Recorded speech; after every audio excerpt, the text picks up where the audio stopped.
नमस्कार दर्शक बंधु आपणको आम चैनल को स्वागत। आमर यही भिडियोटी धनु राशि लोकंक पई बहुत गुरुत्वपूर्ण रही कारण आपण यही भिडियोटी को देखि सारिबा परे आपणक भाग्य रे परिवर्तन आसीबो। आजिर यही कार्यक्रम रे आमे धनु राशि भाग्य भविष्य चरित्र गुण स्वभाव एवं भविष्यत रे कौन हेबाकु जाउछि सही विषय रे विस्तृत भाव रे आलोचना करिबा एवं ता सहित जानिबा केउ सबु काम कले आपण भविष्यत रे आसुथिबा अशुभत्व को दूर करी शुभाशुभ फल प्राप्ति करिवे। किंतु भिडियोटी आरंभ करिबा पूर्वरु जदि आपणकर भी धनु राशि होइथाए एवं आपण भी ईश्वर को आंतरिक भक्ति एवं विश्वास करती तेबे भिडियोटी को लाइक करंतु एवं कमेंट बॉक्स रे जय जगन्नाथ जय माँ लक्ष्मी अवश्य लिखि दियंतु। ता सहित आपणक मन रे जहाँ भी प्रश्न रही जहाँ भी द्वंद्व रही आपण कमेंट बॉक्स रे लिखि जणांतु। आमे आपणक प्रश्नर उत्तर देवा पई यथा संभव प्रयास करिवु। देखंतु विलंब हेले मध्य आपणक प्रश्नर आमे निश्चित उत्तर देबु। ता सहित दर्शक बंधु जानी रखंतु जे आमर एही कार्यक्रमटी आपणकर जन्म राशि बा चंद्र राशि उपर आधारित होईची। जदि आपण आपणकर जन्म राशि जानी नाहंती एवं निजर नाम राशि को व्यवहार करी समस्त कार्य करूछंती तेबे आपण आपणकर जन्म तारीख जन्म समय एवं जन्म स्थान लिखि जणांतु। आमे आपणकर जन्म राशि लग्न नक्षत्र जणाई देबो जहाँ आपणक पई सठिक एवं निर्भुल रहइबा एवं आपण एहाको व्यवहार करी भविष्यत रे जेकोनोसी शुभ कार्य बा मांगलिक कार्य करि परिबे। आसंतु एबे जानिबा धनु राशिर कौन रही थाए चरित्र सेमानंकर भविष्यत रे कौन घटिबो सेही व्यक्ति माने केउ भली होई थांती सेथिपई आपण शेष पर्यंत देखंतु धनु राशिर स्वामी हेले देवगुरु बृहस्पति जिए हेउछंती नवग्रहंकर स्वामी बुद्धि ज्ञान सुख धन संपत्ति वैभवर कारक ग्रह। सेथिपई एही धनु राशिर लोक माने बहुत ज्ञानी स्वभावर होई थांती। सेमाने भूल ठीक र विचार करी निजर काम करि थांती। समाज रे निजर मान सम्मान प्रतिष्ठा विषय रे अधिक चिंता करि थांती। एमाने समाज रे कुसंस्कार एवं कुप्रथार घोर विरोध मध्य करि थांती। विशेष भाव रे एही राशिर लोक माने समस्तक मंगल विषय रे अधिका चिंता करि थांती। दुनिया सारा बुलिबा को चाहि थांती। सबुआडे बुली समस्तक सहित मिसी समाज रे कौन चलीछि कौन परिवर्तन हेबार आवश्यकता अछि से विषय रे चिंता करि थांती। सेमाने बहुत हस खुशी मिंजास्र मध्य होई थांती। समस्तक सह सहजरे मिसी जाई थांती। बहुत कम समय मध्य रे समस्तक सहित संपर्क जोड़ी थांती एवं निजर भाई बंधु कुटुंब बनाई दे थांती। एही लोक मानकर तीव्र बुद्धि होई थाए। पाठ पढ़ा कम हेले मध्य बुद्धिमान लोकंक भली कथावार्ता करि थांती। एमाने जेउ जागा को जानती निजर सेठी गोटे पोजिशन तैयारी करि थांती।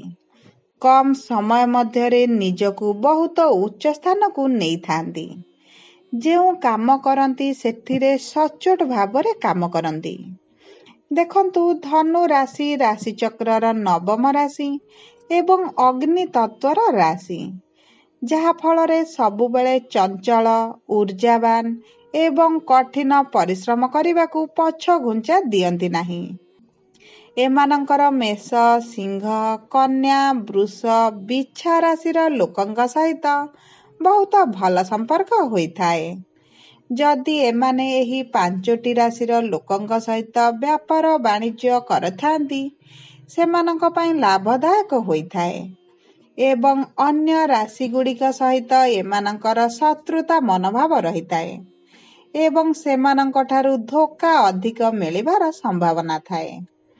ଦେଖନ୍ତୁ, ଦେବଗୁରୁ ବୃହସ୍ପତି ଧନୁ ରାଶିର ସ୍ୱାମୀ ହୋଇଥିବାରୁ ଏମାନେ ବହୁତ ସ୍ପଷ୍ଟବାଦୀ ମଧ୍ୟ ହୋଇଥାନ୍ତି। ନିଜେ ମିଛ କହିବାକୁ ପସନ୍ଦ କରନ୍ତିନି କିମ୍ବା ମିଛ କହୁଥିବା ଲୋକଙ୍କୁ ମଧ୍ୟ ପସନ୍ଦ କରନ୍ତି ନାହିଁ। ଧନୁ ରାଶିର ଗୋଟିଏ ଖରାପ ଗୁଣ ହେଲା ଏମାନେ ଟିକେ ଅଧିକ କୃପଣ ସ୍ୱଭାବର ହୋଇଥାନ୍ତି। ଅଧିକ ଅର୍ଥ ସଞ୍ଚୟ କରି ରଖିଥାନ୍ତି, କିନ୍ତୁ ଏମାନଙ୍କ ଜୀବନରେ ଏମିତି ସବୁ ଘଟଣା ଘଟିଥାଏ ଯେଉଁଥିପାଇଁ ତାଙ୍କର ସେହି ଅର୍ଥ ଗୁଡ଼ିକ ଖର୍ଚ୍ଚ ହୋଇଯାଏ। ଏମାନେ ବହୁତ ରୋଜଗାର କରିଥାନ୍ତି, କିନ୍ତୁ ଏମାନଙ୍କର ଭବିଷ୍ୟତ ପାଇଁ କିଛି ସଞ୍ଚୟ ହୋଇପାରେ ନାହିଁ। ଧନୁ ରାଶିର ଲୋକମାନେ ବହୁତ ଆଧ୍ୟାତ୍ମିକ ମଧ୍ୟ ହୋଇଥାନ୍ତି। ଈଶ୍ୱରଙ୍କ ଉପରେ ଅଧିକ ବିଶ୍ୱାସ ମଧ୍ୟ କରିଥାନ୍ତି। ଏମାନେ ସବୁବେଳେ ଉନ୍ନତି କରିବାର ଲକ୍ଷ୍ୟ ରଖିଥାନ୍ତି। ସମସ୍ତଙ୍କ ଠାରୁ ଅଧିକ କରିବାର ଇଚ୍ଛା ଥାଏ। ଯଦି କାହାର ସୁନ୍ଦର ଘର ଦେଖିଦେବେ, ଏମାନେ ସେହିଭଳି ଘର କରିବାକୁ ଚାହିଁଥାନ୍ତି। ଯଦି କାହାର ଭଲ ଗାଡ଼ି ମଧ୍ୟ ଦେଖିଲେ, ମୋର ଏମିତି ଗାଡ଼ି ଦରକାର ବୋଲି ଚିନ୍ତା କରନ୍ତି। ଧନୁ ରାଶିର ଝିଅମାନେ ଅଧିକ ସଜେଇ ହେବାକୁ ଭଲ ପାଆନ୍ତି। ତା ସହିତ ଅଧିକ ଭ୍ରମଣ ମଧ୍ୟ କରିବାକୁ ଭଲ ପାଆନ୍ତି। ଏହି ଲୋକମାନଙ୍କର ବହୁତ ଟାଣ ରାଶି ହୋଇଥାଏ। ଏହି ଲୋକମାନଙ୍କର ଉନ୍ନତି ଅନ୍ୟମାନେ ସହ୍ୟ କରିପାରନ୍ତି ନାହିଁ। ଏମାନେ ଯଦି ଭଲ ପାଠ ପଢ଼ିଲେ ଅନ୍ୟମାନେ ସହିପାରନ୍ତି ନାହିଁ।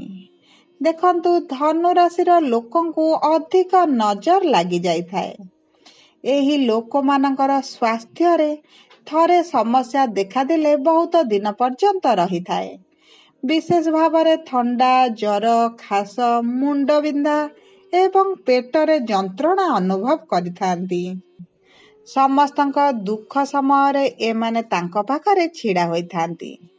ଏମାନଙ୍କର ବହୁତ ସରଳ ହୃଦୟ ହୋଇଥାଏ। ଏମାନେ ଜୀବଜନ୍ତୁଙ୍କ ପ୍ରତି ମଧ୍ୟ ଅଧିକ ଦୟାଭାବ ଦେଖାଇଥାନ୍ତି। ଦେଖନ୍ତୁ, ତାଙ୍କ ରାଶିର ସ୍ୱାମୀଙ୍କ ପରି ସେମାନେ ବହୁତ ଦୟାଳୁ ସ୍ୱଭାବର ହୋଇଥାନ୍ତି। ଏମାନଙ୍କର ସବୁବେଳେ ପରିବାରର ଚିନ୍ତା ରହିଥାଏ। ଏମାନେ ବାପାଙ୍କ ଅପେକ୍ଷା ମାଙ୍କୁ ଅଧିକ ଭଲ ପାଇଥାନ୍ତି।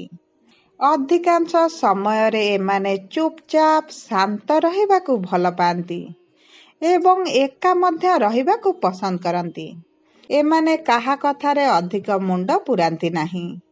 ଝଗଡ଼ା, ପାଟିତୁଣ୍ଡ, ଗଣ୍ଡଗୋଳରୁ ଦୂରେଇ ରହିବାକୁ ଭଲ ପାଆନ୍ତି।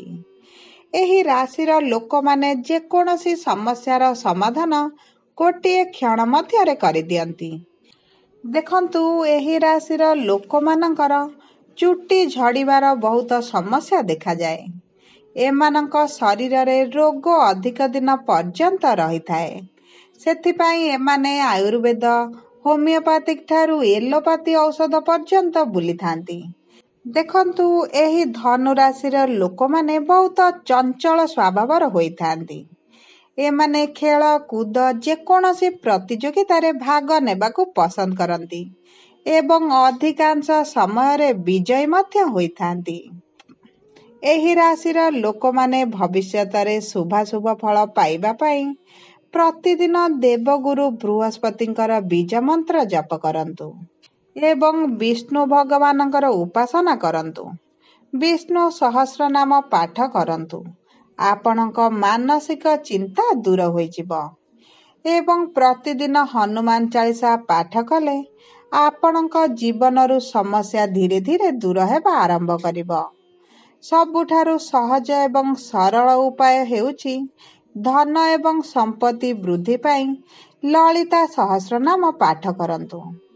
ଦେଖନ୍ତୁ, ଯଦି ଆପଣଙ୍କର ଧନୁରାଶି ହୋଇଥାଏ, ତାହେଲେ ଆପଣଙ୍କୁ କେତେ ସତ କେତେ ମିଛ ଲାଗିଲା କମେଣ୍ଟ ବକ୍ସରେ ଲେଖି ଜଣାନ୍ତୁ ଏବଂ ଯଦି ଆପଣଙ୍କର ସମ୍ପର୍କୀୟ ମାନଙ୍କର ଧନୁରାଶି ହୋଇଥାଏ, ତାହେଲେ ତାଙ୍କ ସହିତ ଏହି ଭିଡ଼ିଓଟିକୁ ସେୟାର କରନ୍ତୁ ଏବଂ ତାଙ୍କ ଜୀବନକୁ ସହଜ ବନାଇବାରେ ସାହାଯ୍ୟ କରନ୍ତୁ।